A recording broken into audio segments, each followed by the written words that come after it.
Hello all, ഏവർക്കും PSC tips and ട്രിക്സിൻ്റെ പുതിയൊരു ക്ലാസ്സിലേക്ക് സ്വാഗതം. നമ്മുടെ 10th ലെവൽ പ്രിലിമിനറി എക്സാമിനേഷൻ്റെ തീയതിയൊക്കെ ഇങ്ങ് അടുത്ത് എത്തിയിട്ടുണ്ടല്ലേ. അപ്പോൾ നമ്മൾ അതിനായിട്ടുള്ള തയ്യാറെടുപ്പിലാണുള്ളത്. അപ്പോൾ അതുമായി ബന്ധപ്പെട്ട് 2021 10th ലെവൽ പ്രിലിമിനറി പരീക്ഷയുടെ ചോദ്യപേപ്പറുമായിട്ടാണ് ഇന്ന് വന്നിട്ടുള്ളത്. ചോദ്യവും അതിൻ്റെ ഉത്തരവും പരിചയപ്പെടലാണ് ഇന്നത്തെ ക്ലാസ്സിലൂടെ നമ്മൾ ഉദ്ദേശിക്കുന്നത്.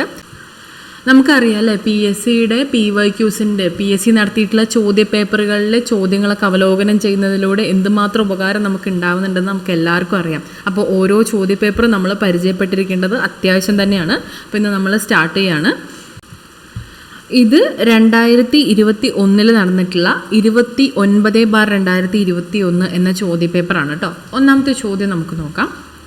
കേരള സർക്കാരിൻ്റെ 2020 സ്വാതി പുരസ്കാരം നേടിയത് ആരാണ്?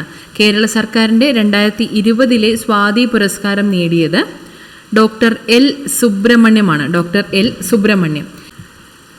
ഇതിപ്പോൾ കറണ്ട് അഫയേഴ്സുമായിട്ട് കണക്റ്റഡ് ആയതുകൊണ്ട് 2021 സ്വാതി പുരസ്കാരം കൊടുത്തിട്ടുള്ളത് 2024 2024 കൊടുത്തിട്ടുള്ള ആ സ്വാതി പുരസ്കാരം ആർക്കാണ് ലഭിച്ചതെന്ന് വെച്ചാൽ സംഗീതജ്ഞനായിട്ടുള്ള PR കുമാര കേരള വർമ്മയ്ക്കാണ്. കുമാര കേരള വർമ്മ സംഗീത രംഗത്തെ സമഗ്ര സംഭാവനയ്ക്കുള്ള സാംസ്കാരിക വകുപ്പ് നൽകുന്ന പരമോന്നത അവാർഡാണ് ഈ സ്വാതി പുരസ്കാരം എന്ന് പറയുന്നത്. സ്വാതി സംഗീത പുരസ്കാരം പ്രമുഖ കർണാടക സംഗീതജ്ഞനായിട്ടുള്ള PR കുമാര കേരള വർമ്മ PR കുമാര കേരള വർമ്മയ്ക്കാണ്. PR കുമാര കേരള വർമ്മയ്ക്കാണ് 2024 ലഭിച്ചിട്ടുള്ളത് കേട്ടോ. 2021 അവാർഡാണ് 2024 നൽകിയിട്ടുള്ളത്. ഓക്കെ, അടുത്ത ചോദ്യം. പ്രശസ്ത തിരക്കഥാകൃത്തും സംവിധായകനുമായിരുന്ന സച്ചി 2020 ജൂൺ 18 അന്തരിച്ചു. അദ്ദേഹത്തിൻ്റെ പൂർണ്ണമായ പേര് എന്താണ്? പ്രശസ്ത തിരക്കഥാകൃത്തും സംവിധായകനുമായ സച്ചി 2020 ജൂൺ 18 അന്തരിച്ചു. അദ്ദേഹത്തിൻ്റെ പൂർണ്ണമായ പേര് KR സച്ചിദാനന്ദൻ എന്നാണ്. KR സച്ചിദാനന്ദൻ. കോട്ടയത്തെ KR Narayanan national institute for visual science and ആർട്സിൻ്റെ ചെയർമാനായി നിയമിതനായത്? കോട്ടയത്തെ KR Narayanan national institute for visual science and ആർട്സിൻ്റെ ചെയർമാൻ, അന്നത്തെ ചെയർമാൻ അടൂർ ഗോപാലകൃഷ്ണനായിരുന്നു. എന്നാൽ ഇന്ന് സയ്യദ് മിർസയാണ്. സയ്യദ് മിർസയാണ് ഇപ്പോഴത്തെ KR Narayanan national institute for visual science and ആർട്സിൻ്റെ ചെയർമാനായിട്ടുള്ളത്. ഓക്കെ, അടുത്ത ചോദ്യം. കേരളത്തിലെ ആദ്യത്തെ പൈതൃക ബീച്ച് ഏതാണ്? കേരളത്തിലെ ആദ്യത്തെ പൈതൃക ബീച്ചാണ് Azhikode Munakkal dolphin beach. Azhikode Munakkal dolphin beach. കേരളത്തിലെ ആദ്യത്തെ പൈതൃക ബീച്ച് അഴീക്കോട് മുനയ്ക്കൽ ഡോൾഫിൻ ബീച്ചാണ്. ഈ ചോദ്യം PSC കട്ട് ചെയ്തിട്ടുണ്ട്. അടുത്ത ചോദ്യം. 2020 ന്യൂയോർക്ക് ഇന്ത്യൻ ഫിലിം ഫെസ്റ്റിവലിൽ മികച്ച സംവിധായകനായി തിരഞ്ഞെടുക്കപ്പെട്ടത്? 2020 ന്യൂയോർക്ക് ഇന്ത്യൻ ഫിലിം ഫെസ്റ്റിവലിൽ മികച്ച സംവിധായകനായി തിരഞ്ഞെടുക്കപ്പെട്ടത് അജൽ മിശ്രയായിരുന്നു. 2020 ചോദിച്ചിട്ടുള്ളത്. 2020 അജൽ മിശ്രയായിരുന്നു. എന്നാൽ 2020 കറണ്ട് അഫയേഴ്സ് നോക്കുമ്പോൾ 2024 മികച്ച സംവിധായകനായിട്ടുള്ളത് അജിത് പാൽ സിംഗ് ആണ്. അജിത് പാൽ സിംഗ് ആണ് കേട്ടോ. അജിത് പാൽ സിംഗ് ആണ് 2024 ന്യൂയോർക്ക് ഇന്ത്യൻ ഫിലിം ഫെസ്റ്റിവലിൽ മികച്ച സംവിധായകനായി തിരഞ്ഞെടുക്കപ്പെട്ടത്. അടുത്ത ചോദ്യം. ദേശീയ യുവജന ദിനാഘോഷത്തിൻ്റെ ജനുവരി 12 ഭാഗമായി 2020 നാഷണൽ യൂത്ത് ഫെസ്റ്റിവൽ സംഘടിപ്പിച്ചത് എവിടെയാണ്? ദേശീയ യുവജന ദിനാഘോഷത്തിൻ്റെ ഭാഗമായി 2020 നാഷണൽ യൂത്ത് ഫെസ്റ്റിവൽ ആഘോഷിച്ചത് അല്ലെങ്കിൽ സംഘടിപ്പിച്ചത് ലക്നൌവിലായിരുന്നു. 2020 കേട്ടോ. എന്നാൽ 2024 മഹാരാഷ്ട്രയിലെ നാസിക്കിലാണ് മഹാരാഷ്ട്ര. 2025 നടക്കാൻ പോകുന്നത് ഡൽഹിയിലാണ്. 2025 നാഷണൽ യൂത്ത് ഫെസ്റ്റിവൽ സംഘടിപ്പിക്കാൻ പോകുന്നത് ന്യൂഡൽഹിയിലാണ് കേട്ടോ. ന്യൂഡൽഹി. ഓക്കെ. ദേശീയ യുവജനാഘോഷത്തിൻ്റെ ഭാഗമായി ജനുവരി 12 നാഷണൽ യൂത്ത് ഫെസ്റ്റിവൽ 2024 സംഘടിപ്പിച്ചത് മഹാരാഷ്ട്രയിലെ നാസിക്കിലാണ്. 2025 അത് ന്യൂഡൽഹിയിലാണ് നടക്കാനായിട്ട് പോകുന്നത്. 2020 രാജ്യാന്തര യോഗാ ദിനത്തിന് വേദിയായ സ്ഥലം എവിടെയാണ്? 2020 രാജ്യാന്തര യോഗാ ദിനത്തിന് വേദിയായത് ഓപ്ഷൻ ബി ലേ ആണ്. 2020 രാജ്യാന്തര യോഗാ ദിനത്തിന് വേദിയായത് ലേ ആണ്. 2024 അത് ശ്രീനഗറാണ്. ശ്രീനഗറിലാണ് 2024 രാജ്യാന്തര യോഗാ ദിനത്തിന് വേദിയായത്. നാഷണൽ ബുക്ക് ട്രസ്റ്റിൻ്റെ ആഭിമുഖ്യത്തിൽ 2020 ജനുവരിയിൽ വേൾഡ് ബുക്ക് ഫെയർ നടന്നത് എവിടെയാണ്? 2020 ജനുവരിയിൽ വേൾഡ് ബുക്ക് ഫെയർ നടന്നത് ന്യൂഡൽഹിയിലാണ്. 2024 വേൾഡ് ബുക്ക് ഫെയർ നടന്നത് ന്യൂഡൽഹിയിൽ തന്നെയാണ് കേട്ടോ. നാഷണൽ ബുക്ക് ട്രസ്റ്റിൻ്റെ ആഭിമുഖ്യത്തിൽ 2024 ജനുവരിയിലും വേൾഡ് ബുക്ക് ഫെയർ നടന്നത് ന്യൂഡൽഹിയിലാണ്. 2020 കോമൺവെൽത്ത് ചെറുകഥാ പുരസ്കാരം നേടിയ ഇന്ത്യൻ സാഹിത്യകാരി ആരാണ്? കൃതിക് പാണ്ഡെ ആണ് കേട്ടോ. കൃതിക് പാണ്ഡെ 2020 കോമൺവെൽത്ത് ചെറുകഥാ പുരസ്കാരം നേടിയ ഇന്ത്യൻ സാഹിത്യകാരിയാണ് കൃതിക് പാണ്ഡെ. 2024 കോമൺവെൽത്ത് ചെറുകഥാ പുരസ്കാരം സഞ്ജന താക്കൂറിനാണ് ലഭിച്ചിട്ടുള്ളത് കേട്ടോ. ഐശ്വര്യ റായ് എന്ന കഥയ്ക്കാണ് 2024 കോമൺവെൽത്ത് ചെറുകഥാ പുരസ്കാരം ലഭിച്ചിട്ടുള്ളത്. അത് സഞ്ജന താക്കൂറിനാണ്. സഞ്ജന താക്കൂറിനാണ് 2024 കോമൺവെൽത്ത് ചെറുകഥാ പുരസ്കാരം ലഭിച്ചിട്ടുള്ളത്. ചുവടെ ചേർത്തിട്ടുള്ളവയിൽ ഇന്ത്യയേക്കാൾ വലിപ്പമുള്ള രാജ്യം ഏതാണ്? ചുവടെ ചേർത്തിട്ടുള്ളവയിൽ ഇന്ത്യയേക്കാൾ വലിപ്പമുള്ള രാജ്യം ബ്രസീലാണ്. ഇന്ത്യയുടെ അക്ഷാംശ വ്യാപ്തി എത്രയാണ്? ഇന്ത്യയുടെ അക്ഷാംശ വ്യാപ്തി എന്ന് പറയുന്നത് ഓപ്ഷൻ ബി ആണ്. 8 ഡിഗ്രി 4 മിനിറ്റ് വടക്ക് മുതൽ 37 ഡിഗ്രി 6 മിനിറ്റ് വടക്ക് വരെ. ഓപ്ഷൻ ബിയിൽ പറഞ്ഞിട്ടുള്ളതാണ് കറക്റ്റായിട്ടുള്ളത് കേട്ടോ. ഇന്ത്യയിലെ ഏറ്റവും വലിയ പീഠഭൂമി ഏതാണ്? ഇന്ത്യയിലെ ഏറ്റവും വലിയ പീഠഭൂമിയാണ് ഡെക്കാൻ പീഠഭൂമി. ഹിൽ സ്റ്റേഷനുകളുടെ രാജകുമാരി എന്നറിയപ്പെടുന്ന സുഖവാസ കേന്ദ്രം ഏതാണ്? ഹിൽ സ്റ്റേഷനുകളുടെ രാജകുമാരി എന്നറിയപ്പെടുന്ന സുഖവാസ കേന്ദ്രം കൊടൈക്കനാലാണ്. ബംഗാൾ ഉൾക്കടൽ നദീവ്യൂഹത്തിൽ ഉൾപ്പെടാത്ത നദി ഏതാണ്? ബംഗാൾ ഉൾക്കടൽ നദീവ്യൂഹത്തിൽ ഉൾപ്പെടാത്തത് നർമ്മദ നദിയാണ്. ഇന്ത്യയിലെ ഏറ്റവും ഉയരത്തിൽ സ്ഥിതി ചെയ്യുന്ന എയർപോർട്ടായ ലേ ഏത് നദിക്കരയിലാണ്? ഇന്ത്യയിലെ ഏറ്റവും ഉയരത്തിൽ സ്ഥിതി ചെയ്യുന്ന എയർപോർട്ടായ ലേ ഏത് നദിക്കരയിലാണ്? അത് സിന്ധു നദിക്കരയിലാണ്. സിന്ധു നദി. മൺസൂൺ എന്ന വാക്ക് ഏതു ഭാഷയിൽ നിന്ന് എടുത്തതാണ്? മൺസൂൺ എന്ന വാക്ക് അറബി ഭാഷയിൽ നിന്ന് എടുത്തതാണ്. കാൽ ബൈശാഖി എന്നത് എന്താണ്? കാൽ ബൈശാഖി എന്നത് കാറ്റാണ്. കാറ്റ്. അസമിലെ കാസിരംഗ ദേശീയോദ്യാനം ഏത് മൃഗത്തിന് പ്രസിദ്ധമാണ്? അസമിലെ കാസിരംഗ ദേശീയോദ്യാനം ഒറ്റക്കൊമ്പൻ കാണ്ടാമൃഗത്തിന് പ്രസിദ്ധമാണ്. ഇന്ത്യയിലെ ഏറ്റവും ഉയരത്തിലുള്ള ദേശീയോദ്യാനം ഏതാണ്? ഇന്ത്യയിലെ ഏറ്റവും ഉയരത്തിലുള്ള ദേശീയോദ്യാനം കാഞ്ചൻജംഗ ദേശീയോദ്യാനമാണ്. സിക്കിമിലുള്ള കാഞ്ചൻജംഗ ദേശീയോദ്യാനം. യൂറോപ്പിൽ നിന്നും ഇന്ത്യയിലേക്കുള്ള നാവിക മാർഗം കണ്ടെത്തുക എന്ന ലക്ഷ്യത്തോടെ ഇന്ത്യയിലെത്തിയ പോർച്ചുഗീസ് നാവികൻ ആരാണ്? യൂറോപ്പിൽ നിന്നും ഇന്ത്യയിലേക്കുള്ള നാവിക മാർഗം കണ്ടെത്തുക എന്ന ലക്ഷ്യത്തോടെ ഇന്ത്യയിലെത്തിയ പോർച്ചുഗീസ് നാവികനാണ് വാസ്കോഡ ഗാമ.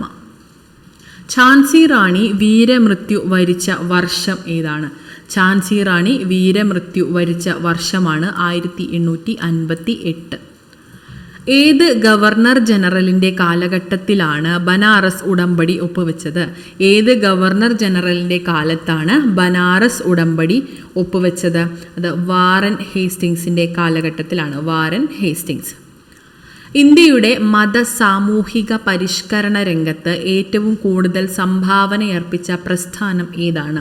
ഇന്ത്യയുടെ സാമൂഹിക പരിഷ്കരണ രംഗത്ത് ഏറ്റവും കൂടുതൽ സംഭാവനയർപ്പിച്ച പ്രസ്ഥാനമാണ് ബ്രഹ്മസമാജം. ഏതു വർഷമാണ് ആത്മീയ സഭ രൂപീകരിച്ചത്? 1815 ആത്മീയ സഭ രൂപീകരിച്ചത്. പഞ്ചശീല തത്വങ്ങളിൽ ഒപ്പുവെച്ച ഇന്ത്യൻ പ്രധാനമന്ത്രി ആരാണ്? പഞ്ചശീല തത്വങ്ങളിൽ ഒപ്പുവെച്ചത് ജവഹർലാൽ നെഹ്റുവാണ്. പഞ്ചശീല തത്വങ്ങളിൽ ഒപ്പുവെച്ച ഇന്ത്യൻ പ്രധാനമന്ത്രി ജവഹർലാൽ നെഹ്റുവാണ്. പയ്യന്നൂരിൽ നടന്ന 4ാം അഖില കേരള രാഷ്ട്രീയ സമ്മേളനത്തിൽ അധ്യക്ഷത വഹിച്ചത് ആരാണ്? പയ്യന്നൂരിൽ നടന്ന 4ാം അഖില കേരള രാഷ്ട്രീയ സമ്മേളനത്തിൽ അധ്യക്ഷത വഹിച്ചത് ജവഹർലാൽ നെഹ്റുവാണ്. ജവഹർലാൽ നെഹ്റു. അടുത്ത ചോദ്യം, ഗാന്ധിജി ഇന്ത്യയിൽ നടത്തിയ ആദ്യ സത്യാഗ്രഹം ഏതാണ്? ഗാന്ധിജി ഇന്ത്യയിൽ നടത്തിയ ആദ്യ സത്യാഗ്രഹം ചമ്പാരൻ സത്യാഗ്രഹമാണ്. ചമ്പാരൻ സത്യാഗ്രഹം. ഇന്ത്യയിലെ ആദ്യത്തെ ഉപരാഷ്ട്രപതി ആരാണ്? ഇന്ത്യയിലെ ആദ്യത്തെ ഉപരാഷ്ട്രപതിയാണ് doctor S Radhakrishnan. Doctor S Radhakrishnan. ഒരു സംസ്ഥാനത്തെ ഗവർണർ ആയതിനു ശേഷം പ്രസിഡന്റായ ആദ്യ വ്യക്തി ആരാണ്? ഒരു സംസ്ഥാനത്തെ ഗവർണർ ആയതിനു ശേഷം പ്രസിഡന്റായ ആദ്യ വ്യക്തിയാണ് doctor Zakir Hussain. Doctor Zakir Hussain. Indian ഭരണഘടനയുടെ 3ാം ഭാഗത്തിൽ പ്രതിപാദിച്ചിരിക്കുന്നത് മൗലിക അവകാശങ്ങളെക്കുറിച്ചാണ്. മൗലിക അവകാശങ്ങൾ. മൗലികാവകാശങ്ങൾ ഉൾപ്പെടെ ഭരണഘടനയുടെ ഏത് ഭാഗവും ഭേദഗതി ചെയ്യുവാൻ പാർലമെന്റിന് അധികാരമുണ്ടെന്ന് വ്യവസ്ഥ ചെയ്ത ഭേദഗതി ഏതാണ്? മൗലികാവകാശങ്ങൾ ഉൾപ്പെടെ ഭരണഘടനയുടെ ഏത് ഭാഗവും ഭേദഗതി ചെയ്യുവാൻ പാർലമെന്റിന് അധികാരമുണ്ടെന്ന് വ്യവസ്ഥ ചെയ്ത ഭരണഘടനാ ഭേദഗതിയാണ് 24ാം ഭേദഗതി. 24ാം ഭേദഗതി. സ്വത്ത് സമ്പാദിക്കാനും സംരക്ഷിക്കാനുമുള്ള മൗലികാവകാശത്തെ നിയമാവകാശമാക്കി മാറ്റിയ ഭരണഘടനാ ഭേദഗതി ഏതാണ്? സ്വത്ത് സമ്പാദിക്കാനും സംരക്ഷിക്കാനുമുള്ള മൗലികാവകാശത്തെ നിയമാവകാശമാക്കി മാറ്റിയ ഭരണഘടനാ ഭേദഗതിയാണ് 44ാം ഭരണഘടനാ ഭേദഗതി. പൊതുനിയമനങ്ങളിൽ അവസര സമത്വം ഉറപ്പു നൽകുന്ന ഭരണഘടനാ വകുപ്പ് ഏതാണ്? പൊതുനിയമനങ്ങളിൽ അവസര സമത്വം ഉറപ്പു നൽകുന്ന ഭരണഘടനാ വകുപ്പാണ് അനുച്ഛേദം 16. അനുച്ഛേദം 16. അടിയന്തരാവസ്ഥ കാലത്ത് മൗലികാവകാശങ്ങൾ നിഷേധിക്കപ്പെടുന്നത് ഏത് വകുപ്പ് പ്രകാരമാണ്? അടിയന്തരാവസ്ഥ കാലത്ത് മൗലികാവകാശങ്ങൾ നിഷേധിക്കപ്പെടുന്നത് 359 ആർട്ടിക്കിൾ പ്രകാരമാണ്. അനുച്ഛേദം 359 ആണ്. ഇന്ത്യയിൽ മനുഷ്യാവകാശ സംരക്ഷണ നിയമം നിലവിൽ വന്ന വർഷം ഏതാണ്? ഇന്ത്യയിൽ മനുഷ്യാവകാശ സംരക്ഷണ നിയമം നിലവിൽ വന്നത് 1993. 1993. സംസ്ഥാന മനുഷ്യാവകാശ കമ്മീഷൻ ചെയർമാനെയും അംഗങ്ങളെയും നിയമിക്കുന്നത് ആര്? സംസ്ഥാന മനുഷ്യാവകാശ കമ്മീഷൻ ചെയർമാനെയും അംഗങ്ങളെയും നിയമിക്കുന്നത് ഗവർണറാണ്. ഗവർണർ. താഴെ പറയുന്നവരിൽ ദേശീയ മനുഷ്യാവകാശ കമ്മീഷനിൽ എക്സ് ഒഫീഷ്യോ മെമ്പർ അല്ലാത്തത് ആര്? താഴെ പറയുന്നവയിൽ ദേശീയ മനുഷ്യാവകാശ കമ്മീഷനിൽ എക്സ് ഒഫീഷ്യോ മെമ്പർ അല്ലാത്തത് കേന്ദ്ര നിയമകാര്യ വകുപ്പ് മന്ത്രിയാണ്. കേന്ദ്ര നിയമകാര്യ വകുപ്പ് മന്ത്രി. സംസ്ഥാന മനുഷ്യാവകാശ കമ്മീഷൻ അംഗങ്ങളെ ശുപാർശ ചെയ്യുന്ന കമ്മിറ്റിയുടെ ചെയർമാൻ. സംസ്ഥാന മനുഷ്യാവകാശ കമ്മീഷൻ അംഗങ്ങളെ ശുപാർശ ചെയ്യുന്ന കമ്മിറ്റിയുടെ ചെയർമാനാണ് മുഖ്യമന്ത്രി. മുഖ്യമന്ത്രി. ദേശീയ വനിതാ കമ്മീഷനിലെ ആദ്യ പുരുഷ അംഗമാര്? ദേശീയ വനിതാ കമ്മീഷനിലെ ആദ്യ പുരുഷ അംഗമാണ് അലോക് റാവത്ത്. അലോക് റാവത്ത്. കേരളത്തിലെ വടക്കേ അറ്റത്തുള്ള പഞ്ചായത്ത് ഏതാണ്? കേരളത്തിലെ വടക്കേ അറ്റത്തുള്ള പഞ്ചായത്താണ് മഞ്ചേശ്വരം. മഞ്ചേശ്വരം. ഇന്ത്യയുടെ ആകെ വിസ്തീർണത്തിൻ്റെ എത്ര ശതമാനമാണ് കേരളം? ഇന്ത്യയുടെ ആകെ വിസ്തീർണത്തിൻ്റെ 1.18% കേരളമുള്ളത്. കേരളത്തിൽ കളിമൺ നിക്ഷേപം കൂടുതലുള്ള പ്രദേശം ഏതാണ്? കേരളത്തിൽ കളിമൺ നിക്ഷേപം കൂടുതലുള്ള പ്രദേശമാണ് കുണ്ടറ. മണ്ണിനെക്കുറിച്ചുള്ള പഠനം ഏത് പേരിലാണ് അറിയപ്പെടുന്നത്? മണ്ണിനെക്കുറിച്ചുള്ള പഠനമാണ് പെഡോളജി. പെഡോളജി മണ്ണിനെക്കുറിച്ചുള്ള പഠനമാണ്. വംശനാശ ഭീഷണി നേരിടുന്ന സിംഹവാലൻ കുരങ്ങുകൾ പ്രധാനമായും കാണപ്പെടുന്ന കേരളത്തിലെ ദേശീയ ഉദ്യാനം ഏതാണ്? വംശനാശ ഭീഷണി നേരിടുന്ന സിംഹവാലൻ കുരങ്ങുകൾ പ്രധാനമായും കാണപ്പെടുന്ന കേരളത്തിലെ ദേശീയോദ്യാനമാണ് സൈലന്റ് വാലി. തനിമ, കൃതിക എന്നീ പദ്ധതികൾ ഏത് മേഖലയുമായി ബന്ധപ്പെട്ട് കേരള സർക്കാർ നടപ്പാക്കുന്നവയാണ്? തനിമ, കൃതിക എന്നീ പദ്ധതികൾ ഏത് മേഖലയുമായി ബന്ധപ്പെട്ട് കേരള സർക്കാർ നടപ്പാക്കുന്നവയാണ്? അത് കൈത്തറിയുമായി ബന്ധപ്പെട്ടതാണ്. കൈത്തറി. Indo Norwegian fisheries community project. Indo Norwegian fisheries community project വരുന്നത് നീണ്ടകരയാണ്. Neendakara. Indo Norwegian fisheries community project Neendakara. KSEBയുടെ ഏറ്റവും വലിയ ഡീസൽ പവർ പ്ലാന്റ്. KSEBയുടെ ഏറ്റവും വലിയ ഡീസൽ പവർ പ്ലാന്റ് ആണ് ബ്രഹ്മപുരം. കേരളത്തിൽ സ്വർണ്ണ നിക്ഷേപം കൂടുതലുള്ള സ്ഥലം ഏതാണ്? കേരളത്തിൽ സ്വർണ്ണ നിക്ഷേപം കൂടുതലുള്ള സ്ഥലമാണ് നിലമ്പൂർ. Option A Nilambur. കേരളത്തിലൂടെ കടന്നുപോകുന്ന ദേശീയപാത 183 ബന്ധിപ്പിക്കുന്ന സ്ഥലങ്ങൾ ഏതൊക്കെയാണ്? കേരളത്തിലൂടെ കടന്നുപോകുന്ന ദേശീയപാത 183 ബന്ധിപ്പിക്കുന്ന സ്ഥലങ്ങളാണ് ഡിണ്ടിഗൽ, കൊല്ലം. ഓപ്ഷൻ ഡി ഡിണ്ടിഗൽ, കൊല്ലം. അടുത്ത ചോദ്യം, കേരളത്തിലെ വിവേകാനന്ദൻ എന്നറിയപ്പെടുന്നത് ആര്? കേരളത്തിലെ വിവേകാനന്ദൻ എന്നറിയപ്പെടുന്നത് ആഗമാനന്ദ സ്വാമികളാണ്. ആഗമാനന്ദ സ്വാമികൾ. 1114 കഥ എന്ന കൃതി രചിച്ചത് ആരാണ്? 1114 കഥ എന്ന കൃതി രചിച്ചത് അക്കാമ ചെറിയാനാണ്. അക്കാമ ചെറിയാൻ. തിരുവിതാംകൂർ സ്റ്റേറ്റ് കോൺഗ്രസിൻ്റെ ആക്ടിംഗ് പ്രസിഡന്റായ ആദ്യ വനിത ആരാണ്? തിരുവിതാംകൂർ സ്റ്റേറ്റ് കോൺഗ്രസിൻ്റെ ആക്ടിംഗ് പ്രസിഡന്റായ ആദ്യത്തെ വനിതയാണ് അക്കാമ ചെറിയാൻ. അക്കാമ ചെറിയാൻ്റെ പുസ്തകമാണ് 1114 കഥ. എല്ലാം അക്കങ്ങളാണല്ലോ, അപ്പോൾ അക്കാമ ചെറിയാനുമായിട്ട് കണക്ട് ചെയ്യാലോ അല്ലേ.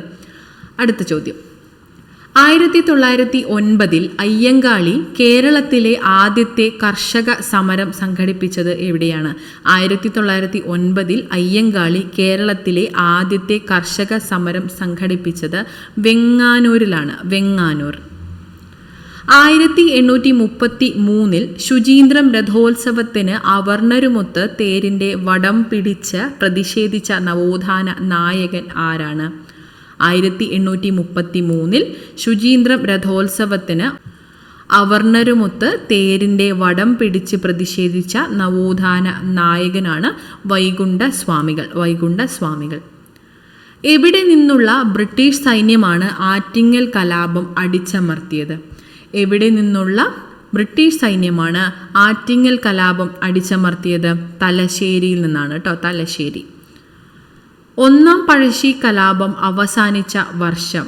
ഒന്നാം പഴശ്ശി കലാപം അവസാനിച്ച വർഷം 1797 കുരുമുളകിൻ്റെ വ്യാപാര കുത്തക ബ്രിട്ടീഷുകാർ സ്വന്തമാക്കിയതുമായി ബന്ധപ്പെട്ടുണ്ടായ കലാപം.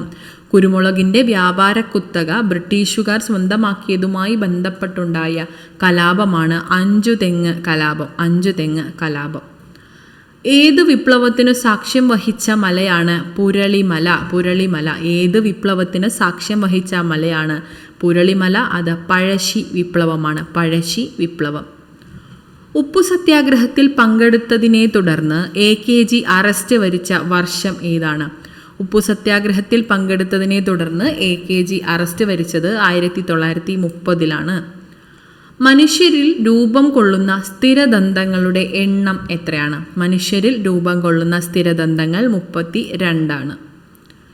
മനുഷ്യ ശരീരത്തിലെ ഏറ്റവും ഭാരം കുറഞ്ഞ അവയവം ഏതാണ്? മനുഷ്യ ശരീരത്തിലെ ഏറ്റവും ഭാരം കുറഞ്ഞ അവയവം ശ്വാസകോശമാണ്. ശ്വാസകോശം.